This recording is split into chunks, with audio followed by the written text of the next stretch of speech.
Hello everybody, this is Money Mom. Welcome back to the channel.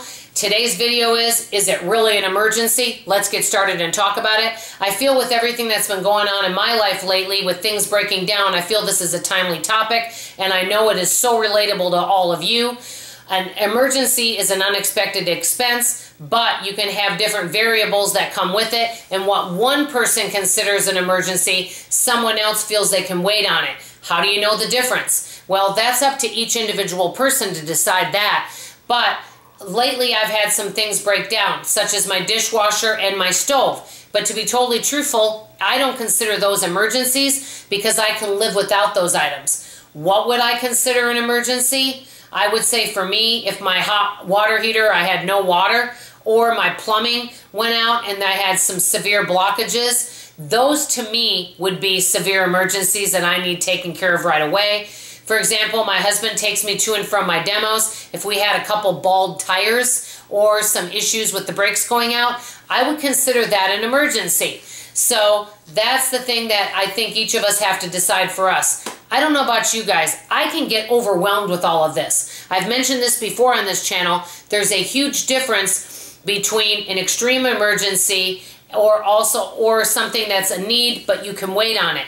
That being said, if we all just had our bills to take care of, it'd be no big deal. But when we have car repairs, home updates, appliances going out, vet bills, dental bills, medical bills, new tires for the car, technical challenges, when all of it comes beating down us at once, it can get so overwhelming. If we just had our bills, it'd be no big deal. We almost need a separate income to deal with all these other things. What do we do about it? I know I get overwhelmed and worried really easily. So some things that I have done that have helped me, and I've recently had a conversation with one of you recently that said, hey Dawn, it's okay. Do things one step at a time. It's not an emergency. And I felt so much better afterwards. But what do you do when you're overwhelmed with all these expenses? My ideas are, number one, and these are given in many of these we talked about, get in a habit of savings each month. I do have sinking funds for certain types of things. Sinking fund is a savings with a specific purpose. I do make a habit of saving money every month. Save what you can save with the income you have. Number two, I'm all about making extra money. I always look for ways to make extra money. And if I was really tight and I had all these expenses coming in, I would see if I could find extra projects and ways to make extra money and cut back on unnecessary expenses. Number three, and this is the most important, it's all about priority. Let's say there's 5 things you need, and they're all a need. Some are going to be higher priority need than another. So let's say you cook a lot and your oven totally goes out. That's a need, but let's say your plumbing goes out and you have no water. I would think that the water heater, this is in my opinion, however, should be replaced, or plumbing work or leaks should be replaced before you get an oven. So write down all the things that you need, and you might consider some an emergency, some might be right on the teeter line of that, but write down an order of what is the need to the most important to the least important and prioritize it, which brings me to number 4. Tackle it if you can, and if you're able to, one step at a time. A lot of times I'll see, hey, is this something I can wait on? Can I use something else? So let's say one of your toilets is not working at all. A plumber needs to look at it.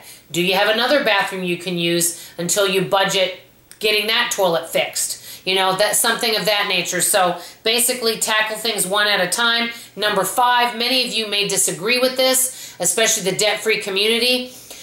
I do not see anything wrong with doing a 3 months, 6 months, or 12 months no interest if you need to. And this is what I wrote down. I'd rather have a little debt than no savings. Now you guys know our family is completely debt-free, but there are times I do take advantage of 12 months no interest, 6 months no interest. Instead of me taking out $1,000 out of my savings to pay for something, I'll pay it out over time without interest.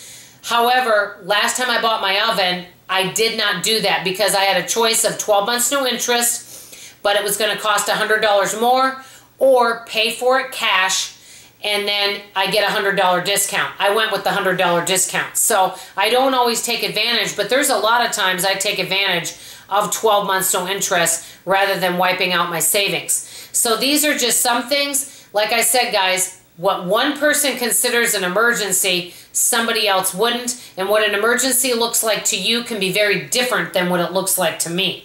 What do you guys constitute as emergencies? I'll end with saying this. Anything medical, or if your pet needs immediate care, or if something dealing with plumbing, or not having water in your home, I consider those an emergency in my book. Most appliances aren't an extreme emergency, but I would consider them a need. So let me know what you guys think. I'd love to hear for you to weigh in on this topic. I love you, I appreciate you, and like I always say, I'll see you on the next video. Bye-bye.